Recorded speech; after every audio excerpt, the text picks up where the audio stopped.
tell us a little bit about your Jewish identity. So I was raised in New York. I'm very culturally Jewish. And then I went and I taught, I did a visiting professorship at the Hebrew University in Jerusalem, which I loved. And when I went to Israel, I really felt even more connected to my heritage. But I was raised mostly, it was like culturally Jewish. You know, my great-grandparents came from Eastern Europe and they fled Russia from the pogroms and came to Ellis Island, to New York, and that's where I'm from. And I was raised mostly by my grandmother, who had all of these traditions, and so I feel really very much connected to it. So I wouldn't say that I'm very sort of religious, like conservatively religious, but I just feel like this cultural connection to my heritage, yeah. And do you think being Jewish influenced you for your research, for being so curious, or so investigative? I don't know. I mean, I do know that the ethics in my family were very much about education and how important that is. And so it was, I don't know if it's necessarily related to my Judaism, but they really didn't, it was this cultural value on education that really stuck with me. Yeah. And the brain, why did you start studying the brain? So, I mean, the one thing that I love, many things I love about the brain is that it's the great kind of denominator. We all, no matter what culture you come from, what country, what religion, if you look at the brain, they all look pretty much the same, right? So whatever the difference is on the outside, that's not related to the underlying biology. But I was really interested in the brain because when I was 5, I realized that I was going to die, which really scared me. I had the first realization that I myself was going to die. I didn't think I was going to die at that moment, but I realized that one day I'm going to die. So I got very scared, and I thought, well, even if my body doesn't exist, can I still have my thoughts? So the next day I asked my father, who's a physician, Dad, where do my thoughts come from? Because I want to keep them when I die. And he said, well, they come from your brain. And I said, how? And he said, actually, we don't quite know. So I said, well, that's what I want to do when I grow up. I want to figure out how my thoughts come from my brain so I can basically achieve immortality and keep my consciousness, because our consciousness is everything. Because if your brain and body existed but you didn't have any awareness, it wouldn't really feel like being anything. It wouldn't feel like being alive. So I became fascinated with this piece of matter that controls everything we are and everything we experience. I'm thinking it's related to your research. You know the work of Metzinger, Robert No. Thomas Metzinger. Yes. He talks about consciousness being like a tunnel, and about how consciousness allows us to make sense of the world around us. This related to your thoughts about achieving immortality. How do you see that possible in the future? That we take these ideas of our body being an embodied consciousness, to speak. Do you think that would lead us as humanity towards achieving some kind of immortality in the future? So some people would like to, let's say we could take every connection in your brain and sort of download it into a kind of a computer, let's say. Perhaps that would be a way to achieve immortality, to have our consciousness be in something else outside of our body. However, there's some problems there.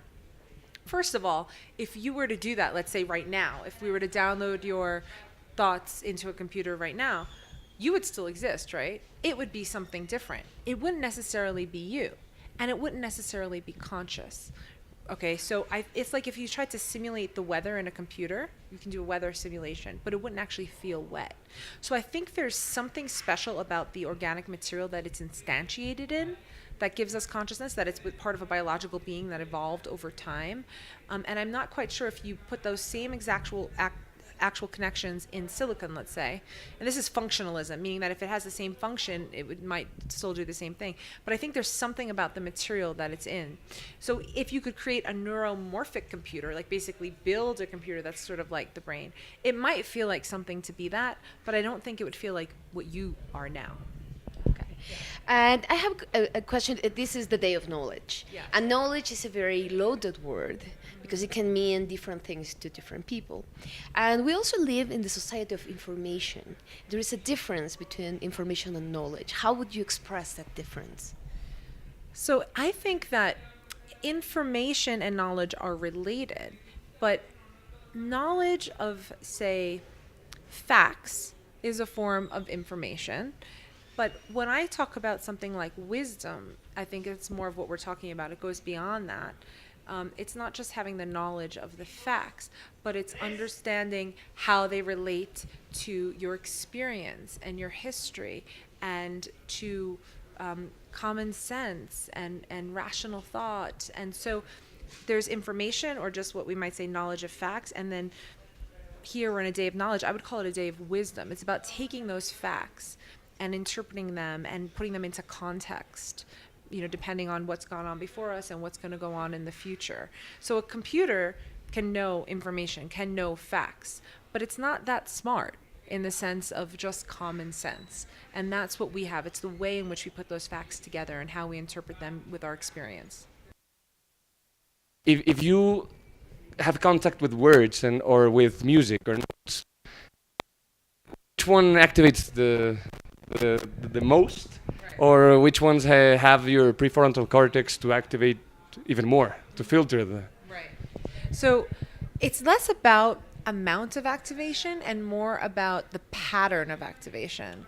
Okay. So it's like your brain is always active, but sometimes certain parts are more active than others, and it's about the pattern of activation.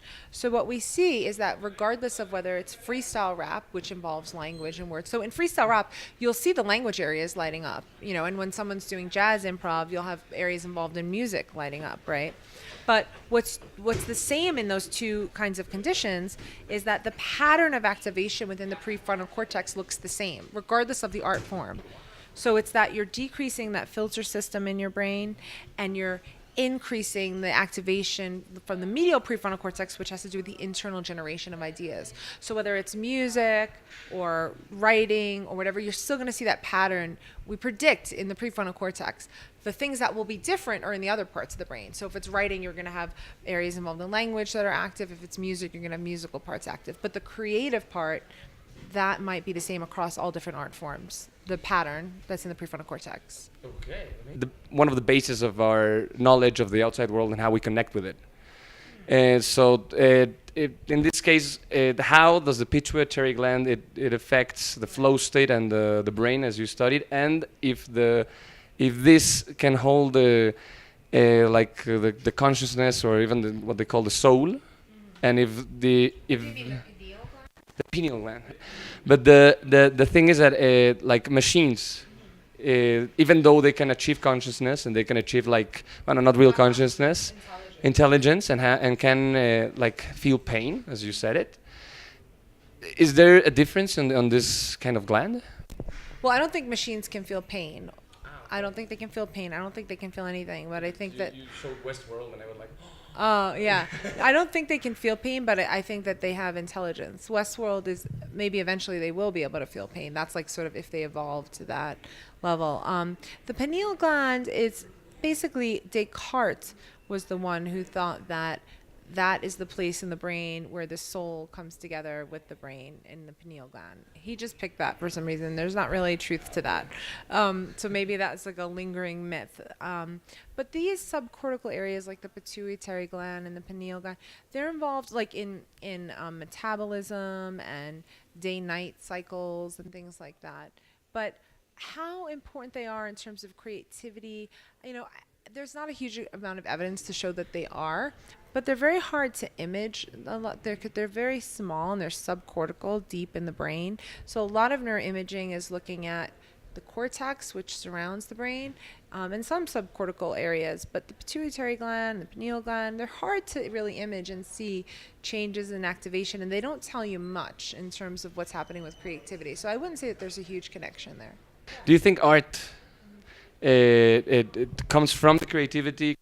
I think art is an expression of our creativity. So art is absolutely important to our culture because it's a way of expressing ourselves, often without language, but in many cases with language. But it's a way to express our individuality, our creativity, to think in different ways, our uniqueness, right, as people. So facts are facts, right? The way, H2O is water. That's going to be the same for all of us. But a painting you create is unique to you. And it's a way that we can express our individuality and think in novel ways. And I think it's hugely important, both like emotionally, personally, and for the culture at large and for society at large, that we're all important no matter what. Do the brains of believers and non-believers are the same? Look the same or work the same? That's a really interesting question. So there have been some studies which look at people who are believers and look at belief system. It's very hard. You don't really see a lot of differences because belief can be in anything. It's not just about religious belief, right? You can believe in facts too. We believe that the earth is round. In love, you can believe in love. So I think in terms of religious belief, there's not a huge difference. They have shown differences though in people who are more conservative versus more liberal. And sometimes that correlates with religious belief. And in people who are conservative, they have part of the brain that has to do with disgust is actually turned up. So they're more fearful of getting viruses, so a lot of people who are conservative are afraid of the other because they feel like they might catch something, get a disease, so they have more tight-knit with their in-group. And sometimes religions are ways for groups to stick together. So people who are more conservative and afraid of the other tend to be more religious as a way to kind of protect their in-group. So a lot of dynamics going on there.